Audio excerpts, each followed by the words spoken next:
현직 대통령의 딸을 수사할 수 있는 그 권한은 수사기관 경검밖에 없는데 경의 우두머리 검찰의 우두머리 자체가 전부 다 대통령 왼팔 오른팔인데 씨발 제대로 수사를 할 수가 있겠냐고 다 무혐의 처리해버리지. 그러기 때문에 이 대통령의 딸을 우리가 수사권은 없지만 한번 진상을 조사 한번 해보겠다. 이게 바로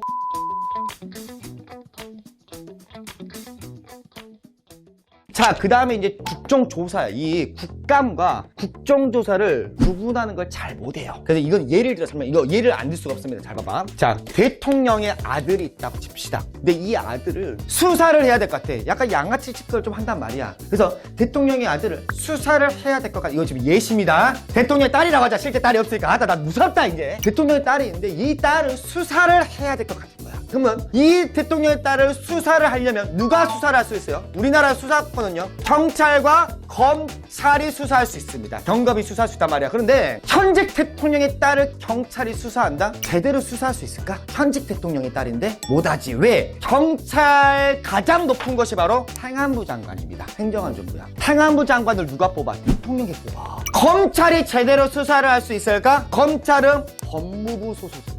법무부 장관 대통령이 뽑아요. 그러니까 이 현직 대통령의 딸을 수사할 수 있는 그 권한은 수사기관 경검밖에 없는데 경의 우두머리 검찰의 우두머리 자체가 전부 다 대통령 왼팔 오른팔인데 씨발 제대로 수사를 할 수가 있겠냐고 다 무혐의 처리해버리지. 그래서 이런 거야. 경찰 검찰이 국민 여러분 대통령의 딸을 철저하게 조사 수사해봤는데요 아무 문제가 없더라고요 라는 그런 결정 우리 국민들이 납득할 수 있을까? 못하지.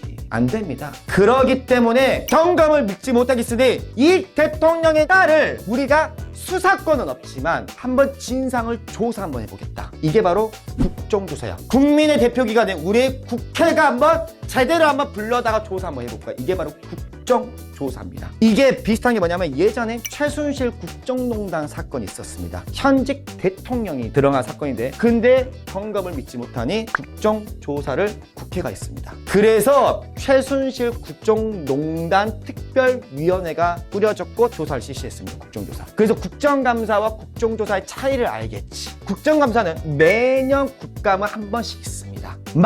국정조사는 뭔가 특정한 사안이 있을 때 하고 없으면 안 할 수 있다라는 거야. 그래서 국정감사는 국정 전반적인 일을 한다면 국조는요 특정 사안이 있을 때 한다. 자, 국정감사는 무조건 정기적으로 매년 실시하는 거지만 국정조사는요 국회 제적의원 4분의 1 이상의 요구가 있다면 가능합니다. 그 기간은 없습니다. 그래서 이 국정조사는 상임위도 할 수 있지만 특별위가 구성돼가지고 할 수도 있다까지.